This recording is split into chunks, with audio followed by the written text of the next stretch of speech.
2 years ago at the Runoffs, three-time G production champion Steve Sargis took home his first title in the F production class. And when the green flag flew in '03, he was on pole looking to nab 2 gold medals in a row. He quickly opened up a significant lead on the rest of the field, over 7 seconds in just a few laps. But as fate would have it, on lap 11, a motor problem sidelined him. This handed the lead to Mike Pinney, who was driving the legendary Huffaker Engineering MG Midget, and second place then belonged to Harold Flesher, the '95 F-Prod champ. But when the checkers flew, it was Mike Pinney, cheered on by Joe Huffaker himself. He captured his second national title, and only a scant 25 years after his first. So who gets the gold this year? It's the F production chase for the championship, and it's next on Speed.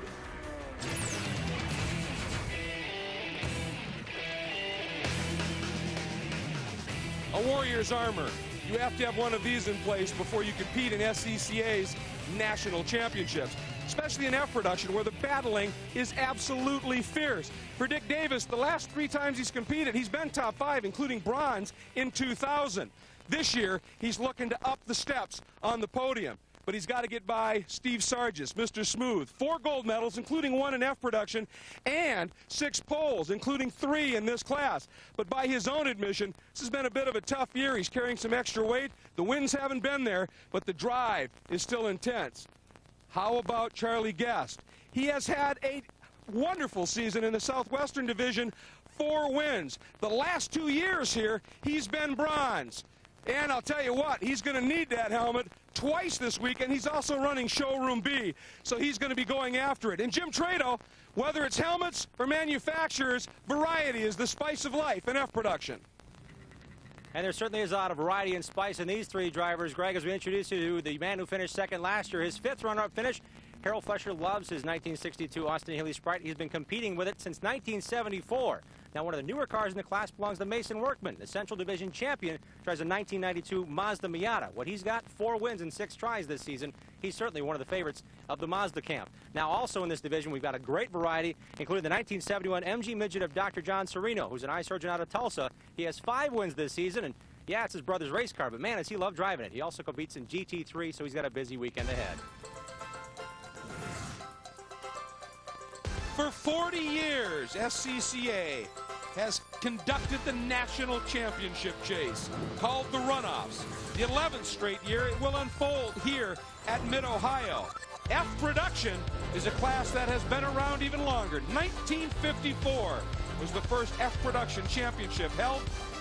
And now we come to the 41st edition for 2004.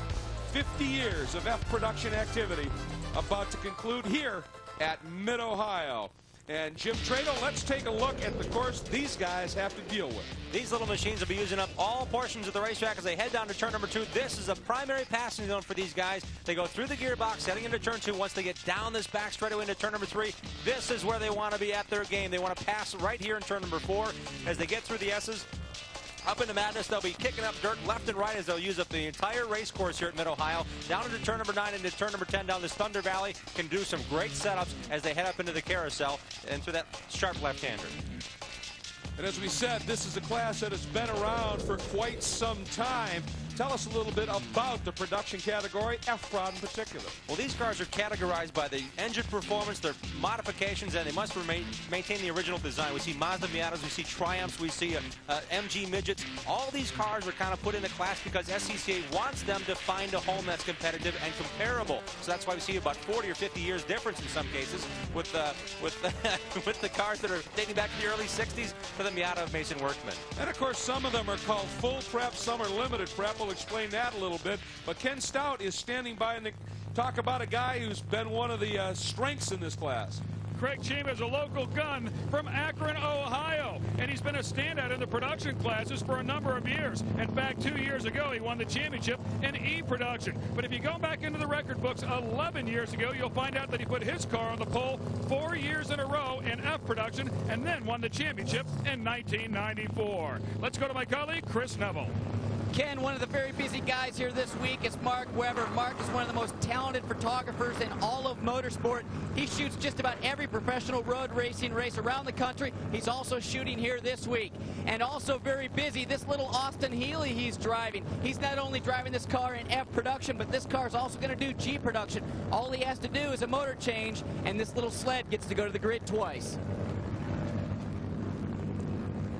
Well, he is certainly one of the true characters you'll find in the sport of motor racing in an SCCA, and there's plenty of them. F production about to unfold. Roadsters, tin tops, coupes. It's awesome.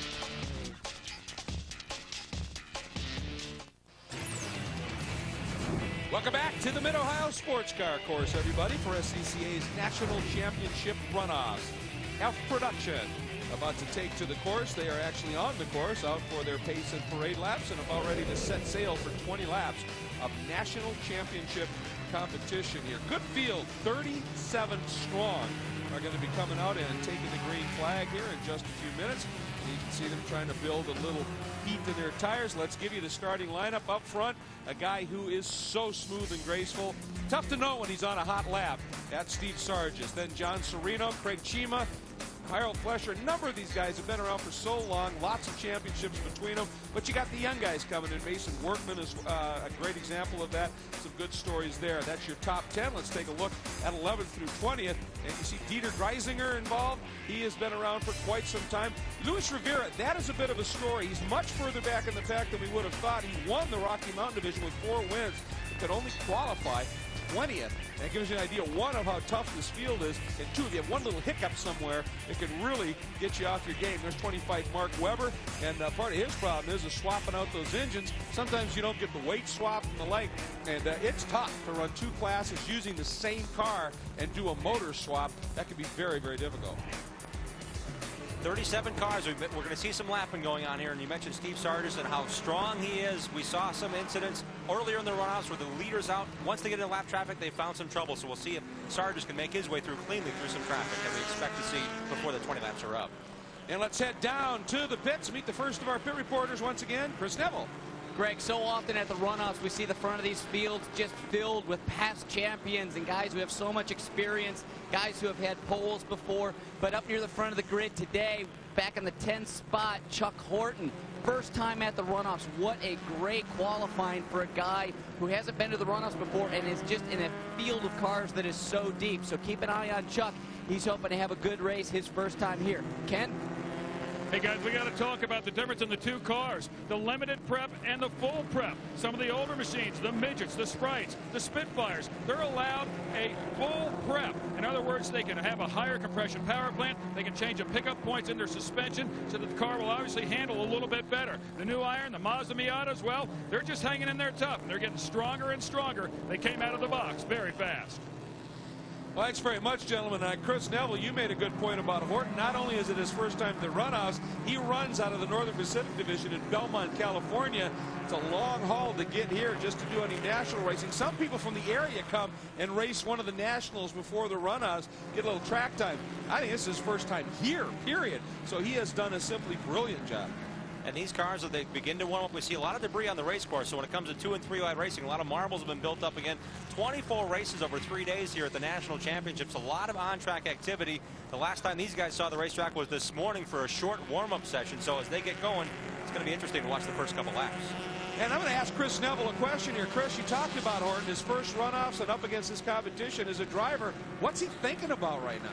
Oh, well, he's just going to be out there going, you know, I can't believe, first of all, I'm at the runoffs, and secondly, he's talking about, he's probably around a lot of veterans, so he's going to take a couple laps probably just to get in his groove, make sure he finishes here today, but also hope he stays in that top 10. You know, as a first-timer, you want to get on the podium, but also you got to play it safe a little bit, get some experience, and hope maybe the years after you come back, that's when you go for the podiums, that's when you go for the wins. Well, he's certainly got the speed with 2 wins in the Northern Pacific Division as we go green, and we are underway here. So it'll be a 20-lap race, and up front, once again, Sargis on pole, on the outside, Serino, but that's Craig Chima taking a look for a minute down the inside, pops again, ducks back in again. Sargis just a little bit deeper on the brakes, takes that spot away, and Serino tucks into second. Big battle still for third, and a nice move there. Workman goes from fifth to third. Wow, right Mason Workman, that young man doing a great job. And there's 66, Horton, clean so far. He's, you know, look at that. He's following Dieter Greisinger, number 69, and he's also checked up behind Dick Davis. These are two guys with tons of experience. So Chris hit it on the head. Get through it, follow some of the guys that know what they're doing. His car is very smooth right here. I see a lot of guys jostling around trying to find their way. He's just taking a very methodical approach to it. Funneling through two abreast, that is Davis who got... Whoa! And as we say that, he locked, it looked like he locked a brake going into that turn. And you're climbing, you can brake very late, Jim, but when it goes around there, you're gone. Chuck Horton spun out here. We want to tell you that he was following cars that were side by side, so he wasn't really going with his own line. He was perhaps picking the wrong line to take. Chris, what do you think when it comes down to the first lap and trying to get from side by side to single file and get a clean lap? What do you think, Chris? Is that something that he may have overdrove, not having a clean line ahead? Well, you know, I didn't see it down here in pit lane, but it sure sounds like it. You know, you just got to play it cool. It's your first time here. He's obviously dealing with some great competition on the West Coast, but these are the best of the best in the country, and there's more competition here than he's normally used to. So you got to get a couple laps on your belt, get back in the groove, get comfortable out there, and maybe he just went forward a little bit too early. Well, it just happened all by himself. He turned in. Now, he was coming outside in. I mean, he was squaring that up just a little bit more, and it just got away from him. The back end came around, and you just know there's nobody being harder on him right now than he is inside that helmet. And now comes the real chore. Suck it up. Get your head back on straight and just start driving some laps. You're not going to be on the podium. You're not going to win. Now it's time to learn Mid-Ohio and hope you can get back here next year and try and take it to some of these guys. Up front, Sargis leads it. Serino tucks into second, but the two of them have opened up a little bit of a margin over the rest of the pack. Mason Workman now third, Jim. He is having a great run. They qualified 1-2. They're underneath last year's track record, and they're clipping off laps here, but the surgeon here in second spot, John Serino out of Tulsa, is certainly trying to get his way and precision cut his way through there. He's an eye surgeon in Tulsa, has a lot of fun racing these cars. His kids are involved in go-karting. This is actually his brother's race car. He said, hey, my brother Jim might want it back when his daughters are out of college, but I think I'm having too much fun right now to give it back. Well, you can see at the line there are the margins, and the difference between second and third is telling the tale of just how fast Sargis and Serino drove that opening lap. Things might just even up, obviously, and times may equalize just a little bit, but if you can really throw in a couple of great laps on cold tires, it can serve you huge as the race begins to unfold, and nobody is smoother and colder tires than Steve Sargis.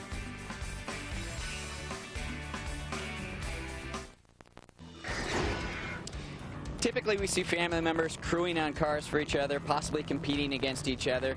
But Judy Flesher's done something completely different. She actually takes pieces of her husband's car when they're used or broken and turns them into works of art.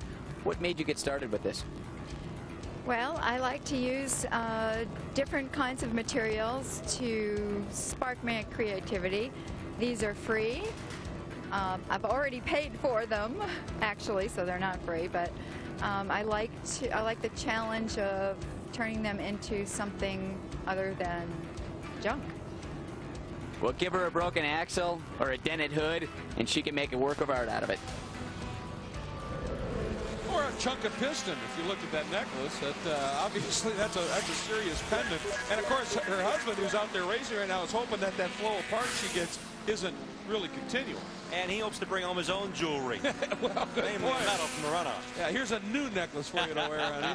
One that's really gold. But don't melt that one. Don't melt that one. Yeah, exactly. And there's number 66, Horton, off.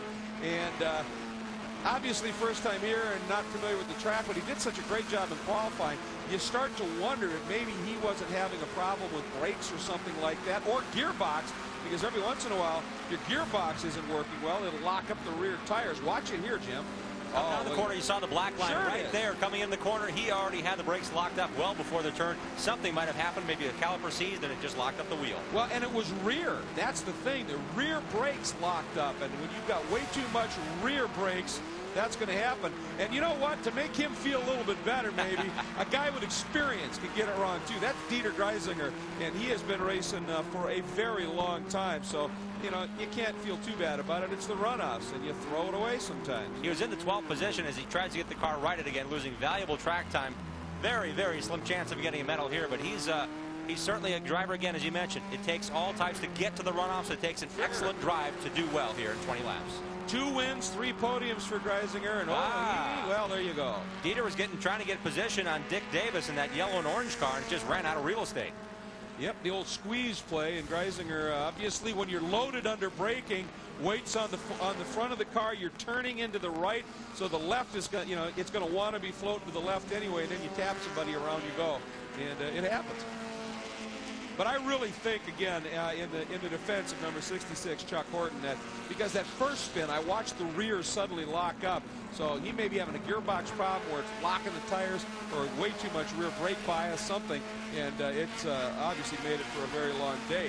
For Sargis, looks like John Serino's going to make it a long day. This guy refuses to let him go. He's not making it easy for Sargis to get some consistent laps in, as I'm sure Sargis in the little fisheye mirror looks behind and continues to see that white hood of the 57 car of Serino. It's an MG midget, and he is really applying the pressure. It may be a point where he's going to start looking at different lines to run to get the lead.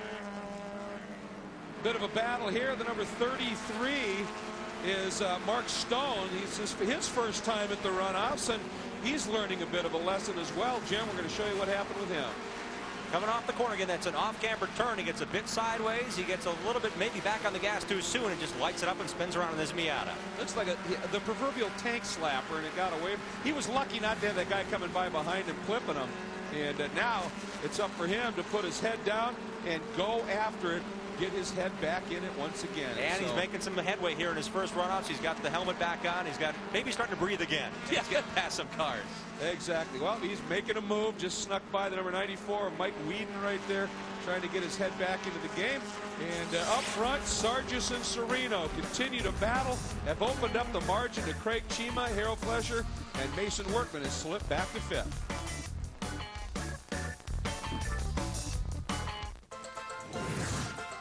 It's SCCA's National Championship runoff. It's mid-Ohio. It's late September, and it's gorgeous. That's what racing is all about. This is the Olympics of motorsports, and certainly more than today's Olympics. It captures the true Olympic spirit of amateur competition at its most fierce, perhaps nowhere more so than in the production classes. And F production up front is proving to be a great race. That is your leader, the red, number 18 of multiple champion Steve Sargis. Behind him, the white number 57 of John Serino. Champion in his division this year, the Midwest division. He runs out of Tulsa, Oklahoma.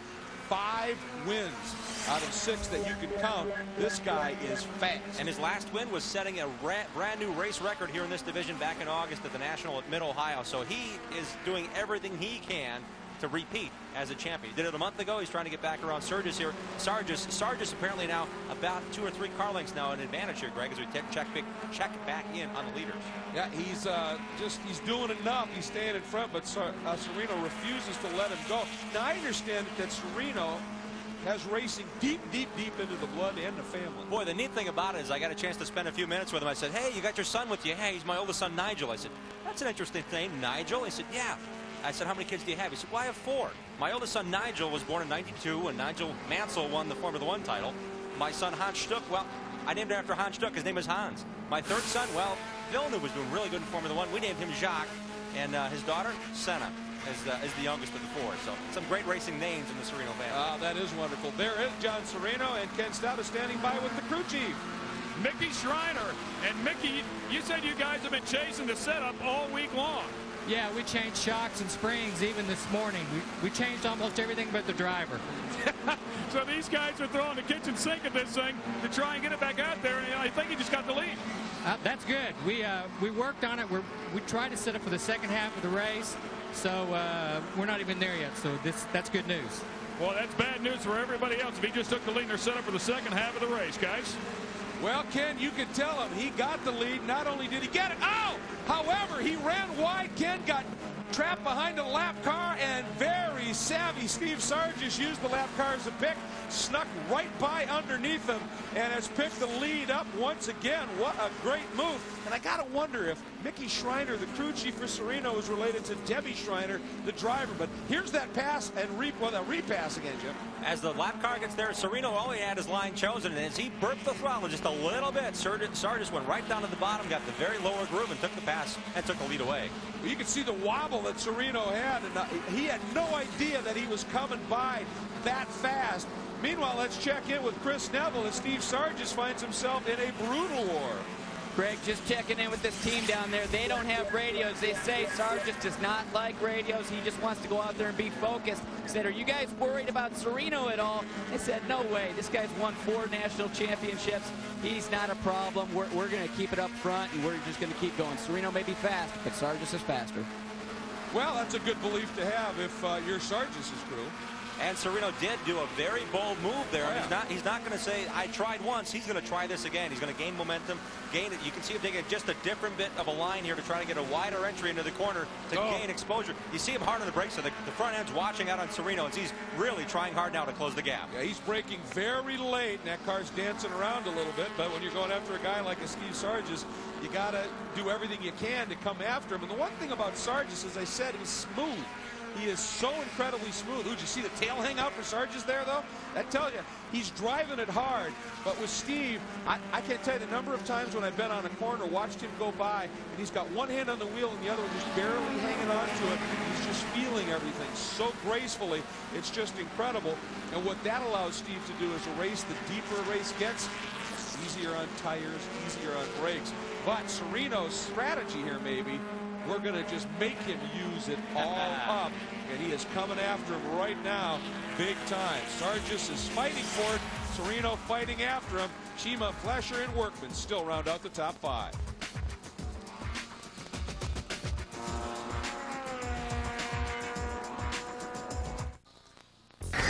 Welcome back to Mid-Ohio in the Runoffs. It's F Production. If you're just joining us, here's what's unfolded at the start. Well, Steve Sargis was on pole. That's John Sereno on the far right. And Mason Workman in that Mazda. Nice start. Then it all went wrong for the rookie Runoffs runner, Chuck Horton. Getting it wrong, brakes locking up, and then his brakes locked up again in a different section of the track. Apparently a problem with too much rear bias. A learning experience. Then Dieter Greisinger tried to get it all underneath Davis, tapped him, but Greisinger's the guy that went around. And finally, another moment for Mark Stone, the number 33 Miata. He had his problems, and then look at this move. John Sereno, dive bomb, brake move, makes it work, locked up, but held it.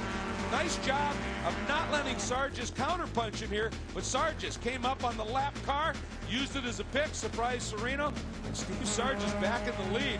And Sargis has remained at the front as well, but Sereno, once again, not going quietly, although Sargis got a gift there in traffic. He got by the guy going up into the carousel, and Sereno got trapped just a little bit. And Sereno showing some strength. He gathered back into the back tail light of our race leader Sargis, but now it appears 4 or 5 car lengths have developed here. Sereno, perhaps, maybe he overused his car to get to this point, to get back to the lead. Well, remember, it's interesting, too, that his crew, when we talked to him a little bit earlier, had said that they set the car up to be a little bit stronger late in the race, and I wonder if what's really hurting Sereno right now, it certainly appears to be his traffic. Obviously, Sargis used a great move using that guy as a pick to get back around him, but it looks like every time they catch traffic, Sargis getting through a little bit better.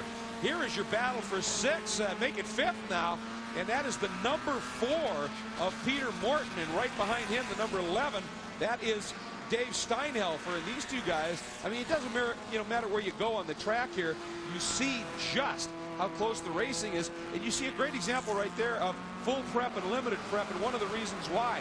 The newer cars, much wider, much better. Oh, huge development here. 93 Harold Flesher, a champion in this division previously, always a front runner, makes a call in the pits, and in a 20-lap sprint race, It's done. And the bad news for him is he's out of the race. The good news is the wife might have some new art to work on. Well, Harold also finished second 5 times here, including last year. So he knew something was wrong. Got wise and said, I'm taking off the racetrack. I'm not going to risk getting an injury on my car since he's had since 1974, or to make perhaps oil down the racetrack, which could make it really difficult for these little race cars. Again, these cars are a lot smaller than some of the larger production vehicles that we've seen out here. Absolutely. And there's a look at him, a smile on his face, but you know, he's been here a lot. He knows the fortunes of racing in the swing. Sometimes it's good, sometimes it's not. Today, Ken, it's not so good. You know, but I got to tell you guys, these guys love racing so much. Harold, I know it was not what you wanted, but you got a big smile on your face. It was a great race while it lasted. Any idea what went wrong? No, it's an ignition problem. All of a sudden, the car went off song, banging, burbling, making noise. Temperatures are fine. Everything else is fine. Just one of those things. There you go, guys. Get back to the booth. Well, and there's the old saying, traffic taketh and traffic giveth. And this time, traffic gave to 57, Serino, who used traffic beautifully. But look at Sargis. Sargis coming by and trying to pick the point up. One thing we know is that Serino's good under braking, but traffic again taketh from Serino. It's just been that kind of a battle. Unbelievable. And that was 66 Horton, who's backing underway again, and obviously just trying to hit the disappear button as these guys came up underneath them. Now watch, this is the pass we were talking about, Jim, and look at this beautiful move. I think he surprised Sargis. To the inside he goes again for the second time. John Serino has taken the lead away from our pole sitter as he works beautifully through the keyhole here, holds his line, and very, very cleanly gets that pass done. But he again had a split-second decision that cost him the lead this time again. Sargis had a better run to take that lead away again. You know, I don't think Sargis realized that he had come up on him that quickly, because the line Sargis was using was a quick line out of the keyhole, but you don't use it if somebody's real close, swinging out that wide and squaring up. I think Serino got a great draft on him and got through turn 1 better and popped on by. Believe me, Sargis will remember that the next time they head into the keyhole.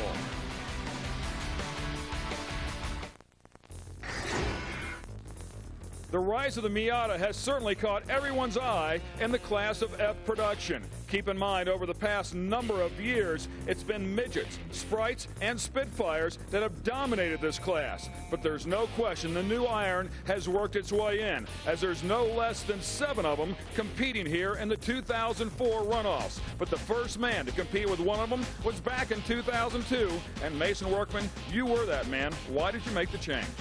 Really, there's 2 reasons. Number one is the Mazda is a great platform in which to start. The SSB Miata has won several national championships. And secondly is the support that we get from the Mazda factory, the performance division Mazda Speed. It's unparalleled by any other company in the country. Mazda has a number of years of performance underneath its belt, and it's certainly showing here as they've fared very well over the past couple of years. Well, and it certainly showed, first of all, in qualifying where he was 5th, and now he's even moved up a spot here. And consider this, his race car to be competitive and comparable, as we mentioned at the beginning of the program, his car is roughly 400 pounds heavier than Steve Sargis' car. So as the race goes on and the tires wear, the brakes start to wear thin, think of the added weight that car has. Again, they try to be as comparable as possible. Mason said, but wait a minute, when my tires start going away, there's a reason. I really need to baby my tires to make them last 20 laps.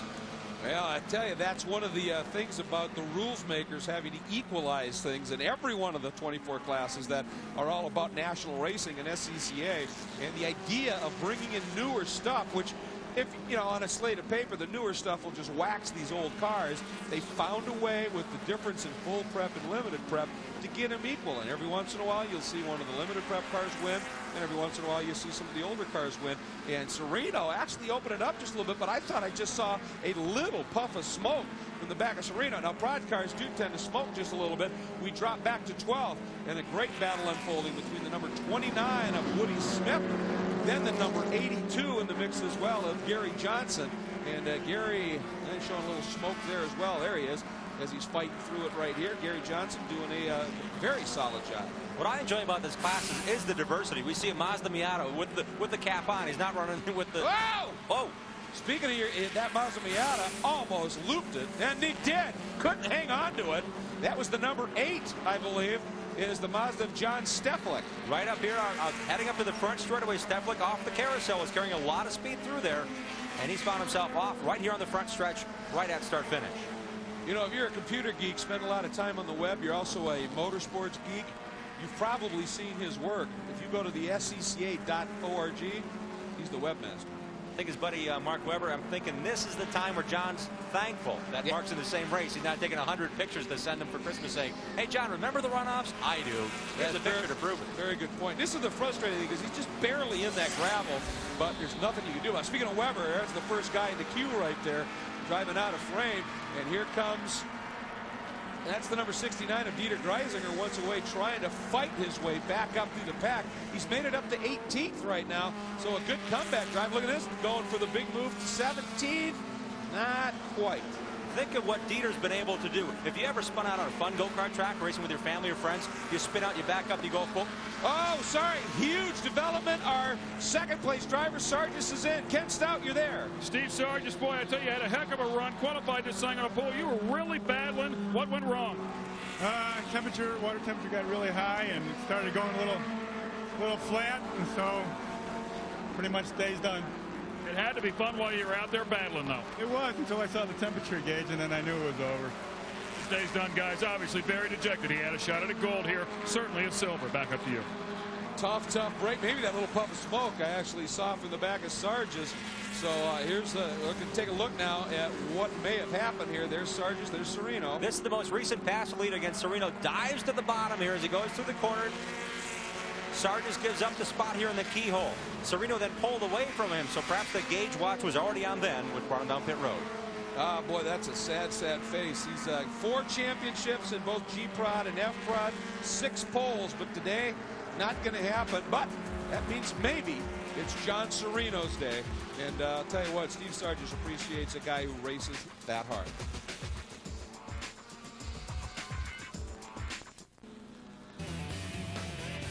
Welcome back to Mid-Ohio Sports Car Course, Lexington, Ohio, on an absolutely glorious late September fall day. F Production contesting a national championship. 1 race, 3 medals. That's it for the year. You have to get here by finishing in the top 10 in your division. John Serino won the Midwestern division, and is now leading the race. But a huge margin of over 5 seconds is going away because of a full course caution. The reason for the full course caution, well, we saw it just before we went to break. Number 8, John Steflik, just doing the big wobbly as he was coming through the carousel, and you can see him parked right there, Jim. The front end just washed away in his Mazda Miata. John Steflik going through turn 13, the last corner before the front straightaway. He just wobbled, and as the car straightened out, it was headed to the grass, and he got it buried deep to about the axles, it appears, and that's why we have our first full course caution in F Production. And the guy who's real, other than, of course, Steflik, who's in the gravel, who's going to be upset about it. Serino's not going to be happy, because what that does is that big margin they had over Chima, right there, number 3, is gone. And Chima didn't have to use up car to do it. He was able to just ease on up. And believe me, Craig Chima, if there's anything left in that car, Chima is an exquisitely talented driver, former champion, and somebody that can take it to it. Question is does he have pace to be able to go after Serino? As you can see, the pace car out, and the field starting to gather up. It shouldn't take too long to get that guy yanked out of the gravel, and we've got 5 laps of racing yet to go, so certainly we can still get some racing in here. But for Serino, he's just hating this moment. Meanwhile, here's another look at Serino and that great pass. Into the inside again. He did it before. He had a lot of brake smoke as he went through the keyhole, but this time Serino went underneath and got the lead clean. He went to the bottom of the racetrack, and Sargis had nothing for him as they exited off of turn number 2. Well, I almost think maybe you were right. That's at that point Sargis was seeing the gauges already, and just wasn't. It wasn't a protected move on his part. He saw him coming. He let him have the inside. Exactly. So, well, let's head down to Chris Neville to find out what's the story with Mr. Serino. Greg, down here with John's crew chief. Everything must be going pretty good out there. Awesome battle in the beginning, but now he's got the lead pretty easily with Steve out of the race. What are you hearing? Yeah. The car is real good. We set the car for the second half of the race. Obviously, it started working really good. We did not need this yellow. We think we can hold him off. We'll just have to see. Any concerns about Craig now being bunched up? It'd be nice if we had a little bigger gap, because we know Craig does some bonsai moves, so we're prepared for that.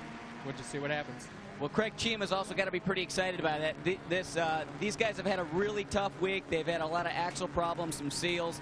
So going into this race, they didn't think they were going to have Lady Luck on their side, and they're sitting in second place right now. Well, and that yellow may be exactly what they needed then to get the pressure off, literally the pressure off the gearboxes, the drive lines, the pumpkins, etc., and those seals. Now, an interesting thing to look at here is you got Serino and Chima, then you've got the 66 of Horton, who's already has traffic played a role in a couple of things. You also got the 0 of John Sachs that's in between Mason Workman and Lamb and Morton, who fill out the top 5. So that could all play into this. Indeed it can, and when you think about it, Serino and Sargis had such a great start on this race. If Chima has any thoughts about, boy, what did we all change on the car again? When was the last time we updated that? We went through a lot of parts. Can he afford to bonsai that start and get to Serino's side by the time they get back on the green flag?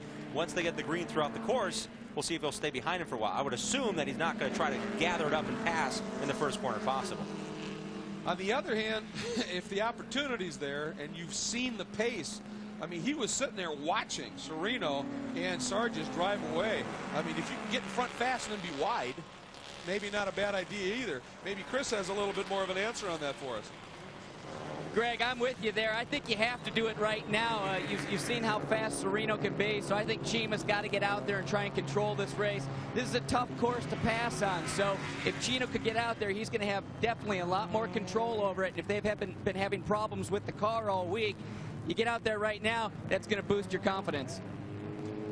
Absolutely, and then once you're out front, Jim, you start throwing it around. Get that car sideways is wide, and it kind of dissuades other people from trying to do something here. So this should be very interesting, these next couple laps. About 3.5 laps to go right now, and Serino, as the pace car is pulled off, the car that was over at the exit of the carousel is gone. The starter's going to be watching him, and we're going to get back to green flag racing here pretty quick. This should be very intriguing to watch. Here they come out of the keyhole, rolling into it, and you can see, boy, Horton and Sachs, the guys behind them have just disappeared, so they're not really going to play much of a role. It's down to these two guys right here. Watch for it. Here we go. Chima takes the move, can't do it. But look at Serino, big wobble under braking. Gets in there, slides. Chima comes after him, not enough. And the one thing that may have really helped Serino there is he's been going after Sargis so late in the brakes there, he knew exactly what his limit was. And I think he said, Chima, if you can outdo me, fine. I don't think you can. Whoops. Number 11, Dave Steinhelfer, who was up in that top 10, having a good run at 7th, is buried in one of the beaches. Boy, that's the thing, the adrenaline and the rush you get on the restart, knowing the laps are continuing to click away. And that resistance is futile right there when you're in those gravel traps. Let's see. Right behind Davis. Again, he washes out. Again, he tries not to hit the guy ahead of him. As he goes through the corner, a lot of speed. He washes up, loses control, and spins out into the sand. But he almost hit the back end of Davis, and instead of doing that, he tried to correct it, and it cost him. Well, that huge gravel trap you see there, they call it China Beach because of its size. He just got into the end corner of it. And my guess is they might just leave him there and not go full course yellow because we've only got a couple laps to go. And that was a big downhill swing. So as you carry momentum, there's really no option. If you think you can hit the guy ahead of you, he went one way. The car, unfortunately, didn't go with him. And grass is a very low grip coefficient. Grass is the enemy of any racer on a road course. And right now you see Craig Chima is he's tucking in a little bit of smoke from Craig's car, and they've been dealing with that. And these older full prep, old Roadster prod cars, they do tend to just have a little odd bits of smoke here and there because they tend to run a little bit more oil through them and the like. But Serino right now opening it up by almost a second, so Chima's got to find some magic. A lot of maintenance in these cars as well, and Chima's following a car that won the championship in 1996 with John Serino's brother Jim behind the wheel. So there's a nervous crew member, got the clock out, not liking what he's seeing. And meanwhile, other problems unfolding in pit lane, a championship about to be decided. We won't miss it.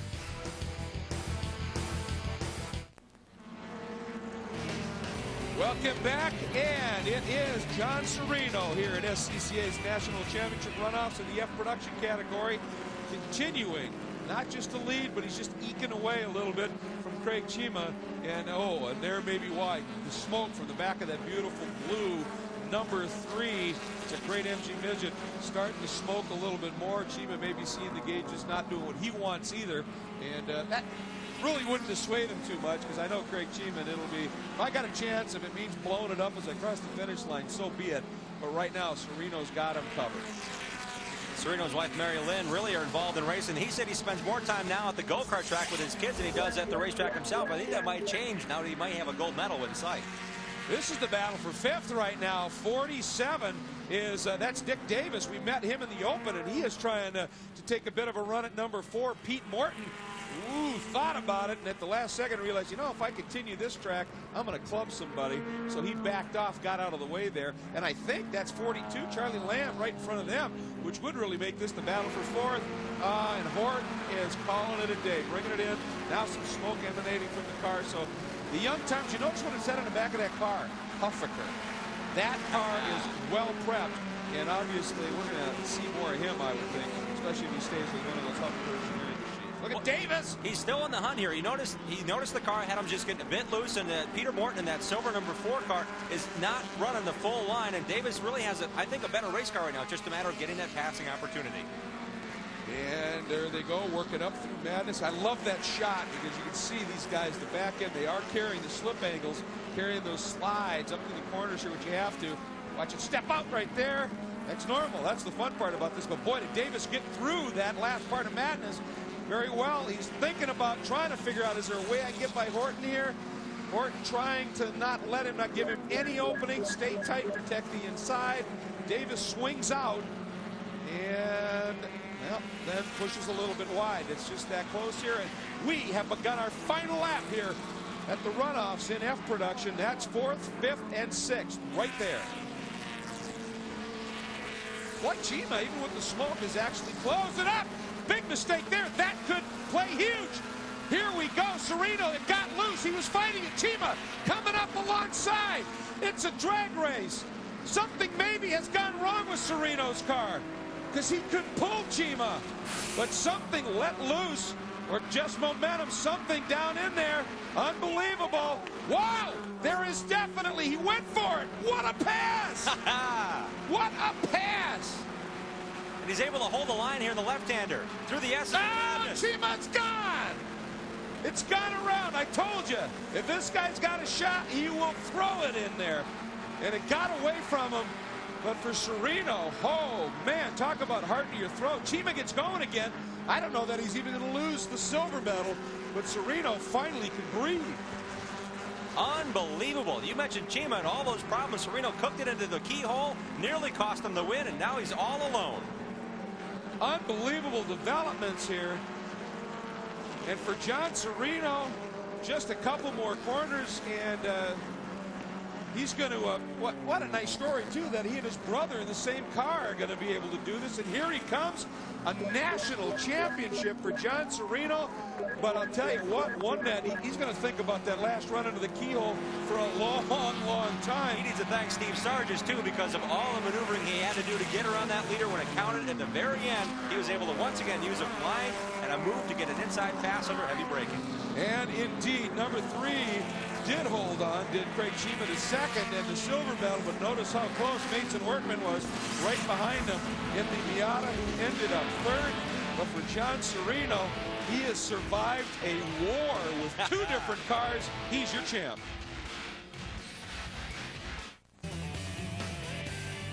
Welcome back to Mid-Ohio, and there is John Sereno, who I'm not sure has been able to let go of breath yet, as he is trying to celebrate a national championship. Now he starts waving to the crowd, to the corner workers, and is going to make his way down into the pits.